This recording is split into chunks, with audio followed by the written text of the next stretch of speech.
In Philadelphia, I was raised in an Orthodox Jewish family. Materialism and judgment were prevalent in the culture. I spent my adolescence as an atheist, being bookish, quiet, and serious. Since learning about the Holocaust when I was 8 years old, I've been enraged by God. How could God exist and allow such a tragedy to happen? A quick fatal heart attack took my father's life suddenly when I was 17, soon after graduating high school. I adored him and felt abandoned. To make matters worse, I found out during the grieving time that the prayers of the 3 survivors, my mother, sister, and I, did not count since we were women. Furious, I sought solace in Eastern mysticism. My relationship with my mother had never been good, and it had worsened to the point where I had to leave home. I moved to California in the summer of 1970, searching for excitement, a new life, and inner peace. All of this came to me in a dramatic and unexpected way while living in Venice Beach outside of Los Angeles in July 1970, when I was involved in a motorcycle accident that resulted in my near-death experience. My first motorbike ride was part of a celebration of our arrival. A boy I met took me to see Hair, a play about the hippie counterculture and the age of Aquarius, in which mystic crystal revelation and the mind's real liberty will magically convert our society into one of peace and understanding. We were riding back on a tiny roadway without helmets when we were hit by a drunken driver. I was flung to the ground head first, sustaining a shattered skull and multiple broken bones in my head. When the cops arrived, they began to accuse the driver of the automobile with manslaughter, since my skull was so horribly injured that they assumed I was dead. This was not the situation at the time. I remained in the hospital for 2 weeks while my fracture was sutured. I was given enough pain medicine to get by. When I was freed, they simply advised me to take aspirin. I didn't dispute them since I was too young and ignorant to grasp what was happening to me. However, when I arrived in my temporary flat, I was so depressed that I resolved that the first night would be my last. My pain threshold was extremely low, and the contusions that had ripped off half of my face's skin had ruined my self-image. I had no family and had nothing to live for. The agony had become excruciating, and no man would ever love the disgusting creature I had transformed into. I lay down on the bed and prayed from the bottom of my heart for God to take me, as many atheists do in times of distress. I experienced an unexpected sense of calm. I found myself floating above the bed on the ceiling, staring down at my comatose body. I had barely come to terms with the magnificent oddity of the situation, that I was me but not in my body, when I was joined by a brilliant entity enveloped in a shimmering white glow. This entity, like myself, flew but lacked wings. When I turned to face him, I felt profound awe. This was no ordinary angel or spirit, but he had been sent to deliver me. I felt like I was in the presence of the Messiah because he was so full of compassion and generosity. Whoever he was, his presence strengthened my peace and brought me joy as I recognized my buddy. He grasped my hand gently, and we soared right through the window. My ability to do this came as no surprise to me. Everything was perfect in this lovely presence. Underneath us lay the stunning Pacific Ocean, over which I had eagerly watched the sun rise and set during my brief stay. A greater magnificence, though, pulled my gaze higher, where a big entrance led to a circular route. Despite the fact that it appeared to be deep and far to the end, a white light flashed through and spilled out into the darkness to the other side, where the aperture beckoned. It was the most bright light I'd ever seen, though I didn't know how much of it was hidden from view. The path was slanted upward and to the right. This led towards the opening of the narrow, dark hallway, still hand in hand with the angel. I then recall ascending a considerable distance toward the light. I suppose I was going very quickly and through an immeasurable expanse, but this entire domain appeared to exist outside of time and space. Finally, I arrived at my goal, It wasn't until I came out the other end that I realized I wasn't joined by the being that had taken me there. But I wasn't by myself. The living presence of the light was there in front of me. I sensed an all-encompassing intelligence, wisdom, compassion, love, and truth inside it. This flawless being lacked both shape and sex. It, which I will refer to as a he in the future, in accordance with our usually recognizable terminology, contained everything, just as white light contains all the hues of a rainbow when it passes through a prism. And then I got a beautiful realization. I was looking at God. I immediately lashed out at him with all of my unanswered questions and all of the injustices I'd witnessed in the physical world. I'm not sure if I did it on purpose, but I discovered that God instantly knows all of your thoughts and answers telepathically. My mind was naked, and I had become pure of mind. The ethereal form in which I had traveled through the tunnel seemed to have vanished. It was only my particular intelligence confronting that universal mind, which clothed itself in a brilliant, living light that was more felt than seen, because no eye could absorb such radiance. I don't remember the specifics of our conversation.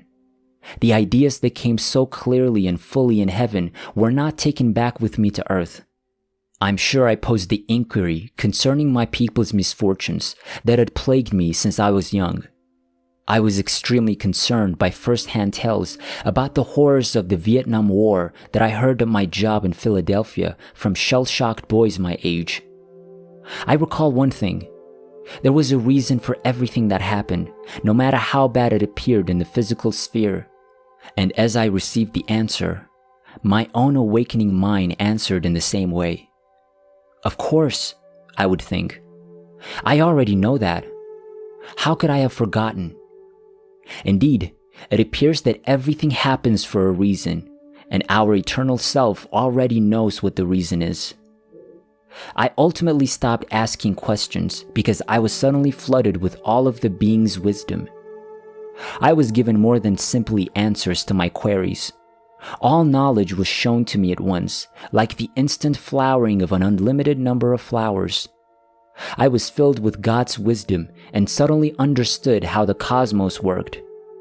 It was so basic and lovely over there.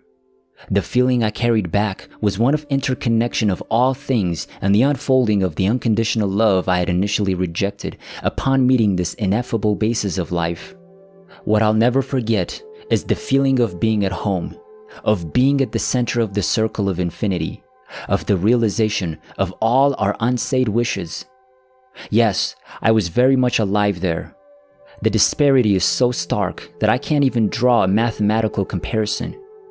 An imperfect example would be to compare the life essence of our bodies on Earth to the flicker of a single candle, and the life coursing through the separated soul or spirit to the blazing forth of a sun. But my voyage of discovery was only getting started. For the time being, I've been taken to an unbelievable journey through the universe. We traveled to the center of starbirth, supernova explosions, star death, and sights from the outside of galaxies magnificently whirling across radiant space, including our own Milky Way. This experience left me with the idea that the universe was all one great object fashioned from the same fabric. Space and time are illusions that confine us to this plane. Out there, everything is present at the same moment. I was a passenger on a magnificent spaceship where the Creator revealed the fullness and beauty of all of His creation to me. There was no darkness there, nor were there any between the things. Every object was illuminated and alive, aware and loving. The last thing I saw before losing all exterior vision was a dazzling fire, the core and center of a magnificent star. Perhaps this was a foreshadowing of the blessing that was about to come my way. Everything faded, save for a beautifully filled nothingness where that and I encompassed everything. Here, in sublime magnificence, I experienced communication with the light being. I was now filled not only with all knowledge, but also with all love. It seemed as though light was being poured into and through me. I was God's object of worship, and his or our love gave me life and joy beyond my wildest expectations. My being was altered. My delusions, crimes, and shame were forgiven and purged without my having to ask, and I was now love, primordial being, and bliss. And, in some ways, I'll be there indefinitely. A union like this cannot be shattered. It was, is, and always will be. I returned to my broken body unexpectedly, not knowing how or why, but miraculously, I was able to restore the love and joy. I was in a state of euphoria beyond my wildest expectations. The pain has all been lifted from my body. I was still fascinated by an unending joy. I continued in this mindset for the following 2 months, indifferent to any pain. I felt as if I had been reborn. Everything was alive and full of energy and intellect, and I saw amazing meanings everywhere. Every object, natural or man-made, was filled with light and love. Although this exquisite gift faded with time, I now realize that it is all that exists. We are love at our core, and we are all loved and forgiven in every moment. My behavior following the event demonstrated this shift.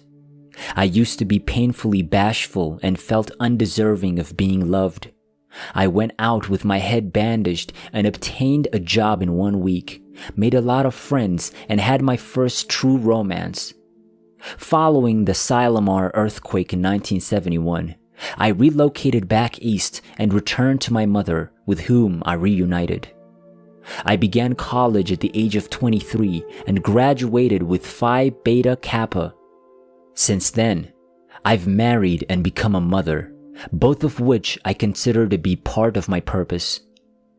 I finally broke the seal on the sudden enigma when I discovered the International Association for Near-Death Studies, or IANDS, in 1989, and resolved to share the gift whenever I had the chance. I've gotten more spiritual, as have many others. Those of us drawn to the spiritual path have learned that the door has already been opened and the mythical new cycle has begun.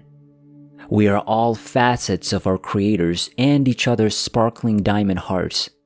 What a beautiful time to be alive, to be able to speak the truth and connect with the forgotten wisdom in the souls of others.